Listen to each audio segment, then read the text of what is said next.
서울광역방송센터입니다. 여의도 초대석, 오늘은 8.28 더불어민주당 전당대회 당대표 컷오프를 통과해 본선 무대에 오른 재선 강훈식 의원 스튜디오에 모셨습니다. 의원님 안녕하세요. 네, 안녕하세요. 강훈식입니다. 여의도 초대석 저희가 처음 모셨는데 먼저 KBC 광주 전남 시청자께 인사 말씀 부탁드리겠습니다. 네, 우리 광주방송 시청자 여러분 반갑습니다. 이번에 더불어민주당 당대표 후보로 컷오프에 통과한 국회의원 강훈식입니다. 저는 지역구가 충남 아산입니다. 이번 당대표 후보자 중에서 유일하게 비수도권 당대표 후보자입니다. 광주의 어려움을 제가 어떻게 다 안다고 말할 수 있겠습니까마는 지방의 어려움은 적어도 알고 있다 이런 말씀드리고요. 당대표가 되어서 우리 지역이 서럽지 않은 그런 당대표, 그런 민주당이 되도록 노력하겠습니다. 비수도권이라고 하시니까 왠지 좀 동질감 같은 게 느껴지기도 하는데 컷오프 통과 뭐 어느 정도 예상은 하셨나요? 어떠셨나요?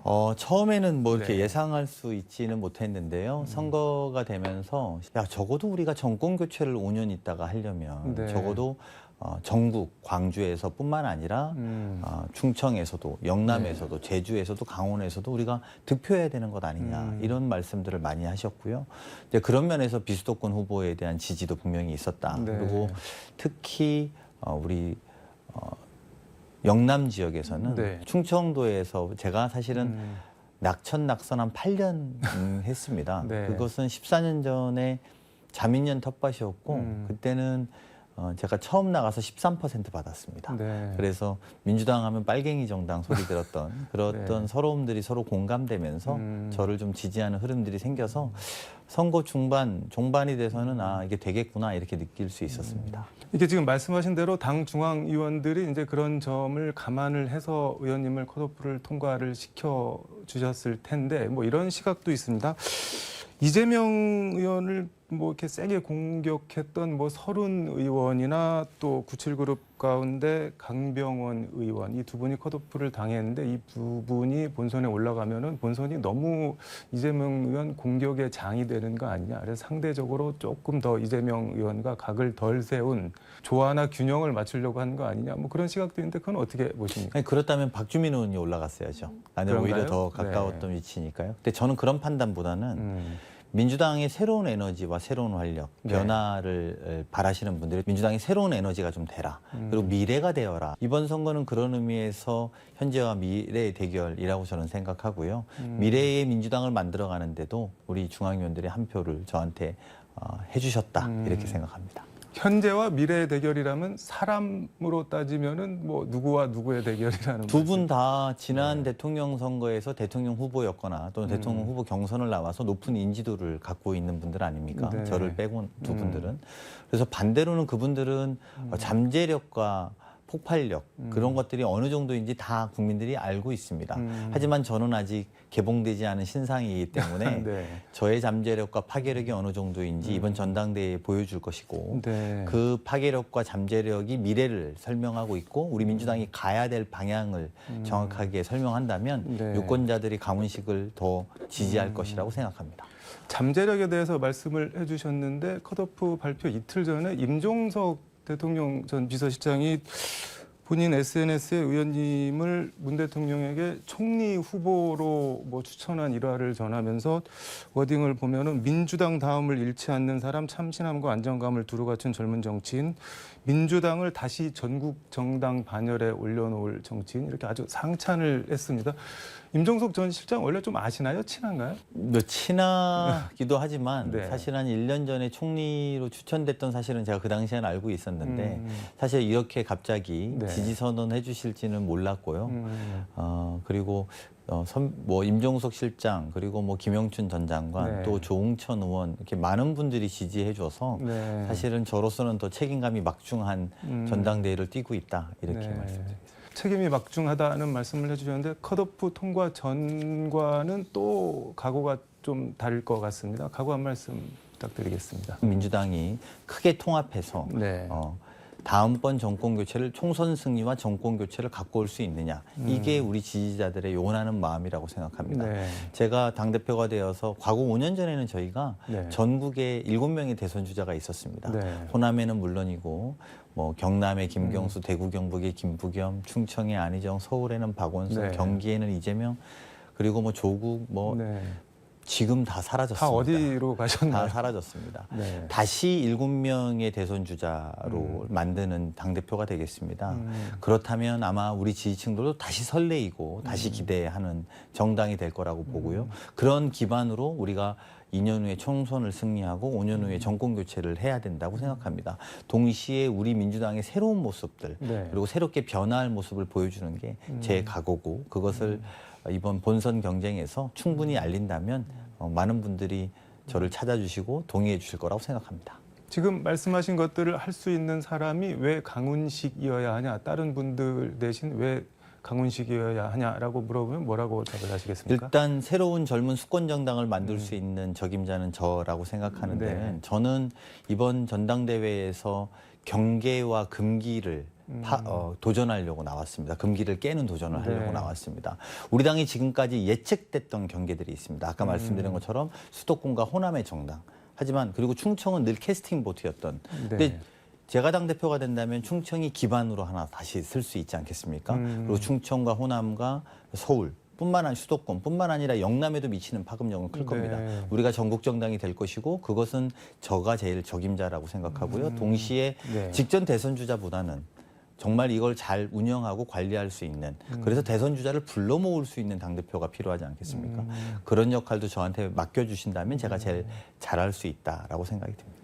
알겠습니다. 박용진 의원과 단일화가 뭐 민주당 안팎에서 제일 큰 관심인데 지난 토요일인가요? 박용진 의원과 만찬 회동을 했다고 하는데 뭐 어떤 말씀들을 하셨나요? 저희는 뭐 결론은 지금은 네. 비전과 미래 연대에 집중할 시기다. 각자의 비전을 내놓고 이야기해야 될 것입니다. 네. 그렇지 않고 그냥 단순하게 숫자를 더하는 걸로는 1등을 넘을 수도 없고 또 그래야 숫자를 되는 더한다는 거는 지지율을 단순하게 합하는 식의 방식의 단일화라는 것은 네. 1등의 지지율을 넘을 수도 없고 또 국민들은 잘 이해하지도 못할 겁니다. 단순하게 왜 이재명을 반대할 것이냐. 이재명 반대를 위한 연대만으로는 당대표가 될 수도 없습니다.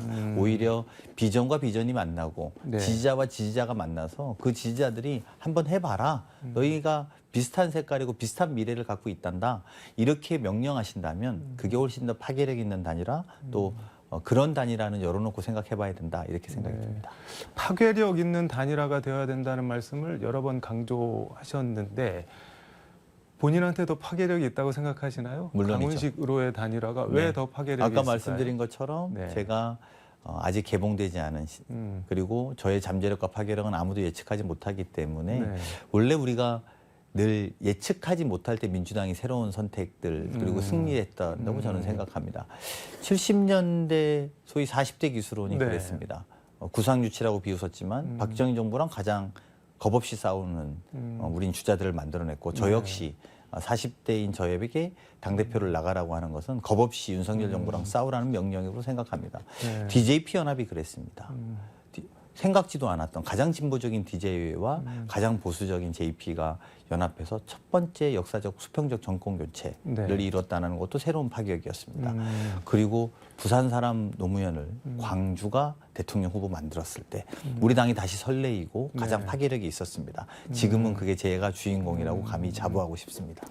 설레임에 대해서 말씀을 해주셨는데 가슴 뛰는 단일화가 되어야 한다라고 말씀을 하셨습니다. 가슴 뛰는 단일화는 뭐 어떤 단일화인가요? 예측하지 못했던 단일화가 그렇지 않을까요? 그리고 비전과 비전이 만나서 민주당의 미래를 이들에게 맡겨야겠구나.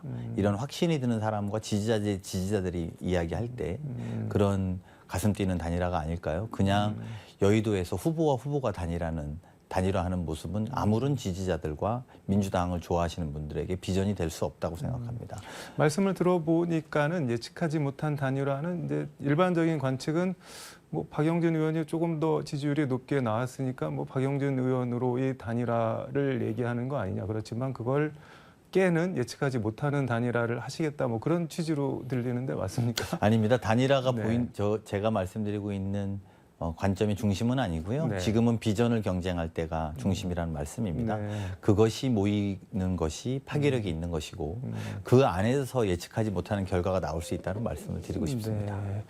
그럼 단도직입적으로 하나 좀 다시 여쭙겠습니다. 단일화를 하면 좋고 뭐 안 할 수도 있고 정도인가요? 아니면 반드시 해야 되는데 그 뭐 시기와 방법의 문제다. 뭐 어느 쪽이신가요? 중심은 비전 경쟁에 있다고 봅니다. 전자라는 말씀. 비전 경쟁이 어떻게 되느냐에 따라 다르죠.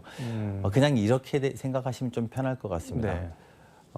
제가 오늘 신문사를 열었는데요. 네. 아직 신문사에 윤전기도 안 돌리고 제 논조와 방향도 모르는데 여기 조금 더 큰 회사가 있으니까 통합해라고 이야기하면 아니 제 논조와 방향을 보고 설명하셔야죠. 이렇게 되는 것 같습니다. 네. 그래서 전혀 다른 논조라면 통합은 되지 않을 겁니다. 그리고 역할 분담도 시너지가 나지 않을 거라고 생각합니다.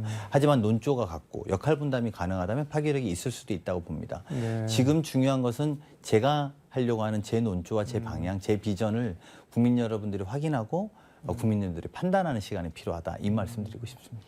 알겠습니다. 무슨 말씀인지. 그래서 이번 전대를 통해서 어떤 것을 보여주고 싶으신가요? 민주당이 살아있음을 그리고 다시 가슴 뛰게 하는 정당임을 국민 여러분들께 알리고 싶습니다. 네. 제가 아까 모두에 잠깐 말씀드린 것처럼 경계에 도전하고 싶고 금기에 도전하는 당대표가 되겠다고 말씀드렸습니다. 어대명 어차피 대표는 이재명 대세로는 인정하십니까? 아니면 그것도 뭐 대세론까지는 아니다라고 보십니까? 제가 한 달 전에 출마 선언했을 때는 네. 컷오프 통과할 거라고 예측하는 사람이 없었는데요. 네. 제가 컷오프 통과한 것처럼 지금 제가 어디까지 갈 수 있을지는 저도 잘 모르겠습니다만 있는 룰들, 소위 대세라는 것, 익숙한 대세라는 것보다도 네. 아까 말씀드렸던 승리하는 파격, 우리가 과거에 만들었던 DJ 편합, 부산 사람 노무현의 선택, 네. 40대 기술론의 승리하는 파격, 이 유권자들 사이에서 또 지지자들 사이에서 강훈식이라고 주목되기 시작한다면 저는 충분히 판은 뒤집어질 수 있다고 생각합니다. 이재명 의원이 뭐 약간 지금 꼬리표처럼 따라다니는 게 사법 리스크인데 당대표가 되는 순간 뭐 본인이 원하든 원하지 않든 뭐 수렁으로 끌려 들어갈 수 있다. 당 전체가 뭐 이런 의견이 있고 반대쪽에서는 자해공갈단이다. 뭐 이렇게 반발을 하는데 어느 쪽이십니까? 어떻게 보십니까? 우리는 지금 전당대회에서 당대표로 나선 사람들입니다. 이재명 의원은 민주당의 의원입니다. 네. 당대표 후보자들이 여당에서 제기한 문제로 여당에서 만드는 사법 리스크를 가지고 사법 리스크라고 표현하는 그런 전체가 표현들은 문제다. 당대표 후보로서의 적절한지에 대해서 저는 되물어봐야 된다고 생각합니다. 두 번째는 동시에 지난 대통령 선거에서 네. 이런 리스크가 있었던 사람을 그럼 우리가 대통령 후보로 만들었다는 결과밖에 되지 않는 자가당착일 수 있다는 점도 우리가 지적하지 않을 수 없다고 봅니다. 네. 다만 네. 사실로 드러날 경우에 이재명 의원께서 본인의 입장과 책임져야 될 일이 있으면 책임이 져야 된다고 생각합니다. 근데 지금 그거 드러나지 않은 상황에서 마치 그것의 의혹들만 가지고 민주당 전당대회에 끌어들이는 것은 당대표 후보자의 역할은 아니라고 생각합니다. 이게 리스크라는 게 확인이 됐으면은 리스크가 애초에 성립이 안 되고 불확실하니까 리스크가 되는 거잖아요. 어떻게 보면. 근데 지금 말씀하신 대로 당대표가 됐는데 일부라도 예를 들면 뭐 부인 김혜경 씨 법화 의혹이라든지 이런 게 사실로 확인이 되고 뭐 그러면 그 다음에는 어떻게 되는 건가요? 그럼 우리 당의 모든 의원들을 여당이 문제 제기하고 여당이 고발해서 경찰이 수사하면 우리는 그 모든 의원들을 다 그 리스크라고 이야기할 것인가 네. 우리가 생각해봐야 되고 네. 적어도 대표라면 그런 리스크를 정치적 탄압인지 아니면 공정한 법 집행인지 분석하는 것들이 있어야 되는 네. 것이고요. 그런 부분에 있어서 대표의 책임감과 과단성으로 결정할 것들을 결정해야 된다고 생각합니다. 컷오프 발표 다음 날 정치교체 토론에서 말씀하신 세대 갈등, 젠더 갈등 극복을 강조하셨는데 당대표가 되면 어떤 민주당을 만들 것인지 어떤 역할을 하실 것인지 한 말씀 부탁드리겠습니다. 네. 대표로서는 당연히 네. 숙권할 수 있는 젊은 숙권 정당을 만드는 게 가장 중요하다고 생각합니다. 네. 아까 말씀드린 것처럼 보수당이 분열로서 정권을 했다면 우리는 통합하고 그걸 극복하는 힘을 가지는 것이 우리 당이 나가야 될 방향이라고 생각합니다. 네.